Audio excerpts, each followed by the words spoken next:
Hello விவஸ், இன்னைக்கான ஷார்ட்கட்டில் 3/4/7 63% காண்கன்னு சொல்லியிருக்காங்க. இங்கே வந்து பாருங்கள் மிக்சடு ஃப்ராக்ஷனாக இருக்குது. இப்போ இதை வந்து நம்ம ஃப்ராக்ஷனாக மாற்றணும்னா என்ன பண்ணணும், 7 3 மல்டிபிள் பண்ணணும். வந்த ஆன்சரோட 4 வந்து ஆட் பண்ணணும். 7 3 மல்டிபிள் பண்ணோம்னா 21 வரும். அதோட 4 ஆட் பண்ணோம்னா 25 வருமா. இப்போ பை 7 அப்படி போட்டாச்சு. நெக்ஸ்ட் என்ன இருக்குது, 63%. 63%ஓட மீனிங் வந்து 100. அப்போ பை 100 போட்டுருணும். இப்போ நடுவில் என்ன போடணும் அப்படின்னா, இங்கே இன்னன்னு கொடுத்துருக்காங்களா, இன்னன்னு கொடுத்தா மீனிங் வந்து மல்டிபிள்னு அர்த்தம். மல்டிபிள் போட்டாச்சு. இப்போ இதை எந்த அளவு ஷார்ட் பண்ண முடியுமோ அந்த அளவு ஷார்ட் பண்ணணும்.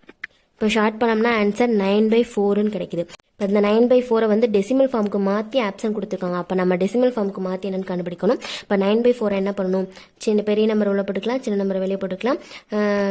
2 4s are 8 வருமா. இப்போது 1 வரும். இங்கே புள்ளி வச்சு ஒரு 0 சேர்த்துக்கலாம். அகெயின் 2 4s are 8 வரும். 2 வருமா. இங்கே புள்ளி வச்சுக்கனால இன்னொரு 0 சேர்த்துக்கலாம். 5 4s are என்ன வரும், 20 வரும். அவ்வளோதான். என்ன கிடச்சிருக்கு, 2.25 அப்படின்னு இருக்குது.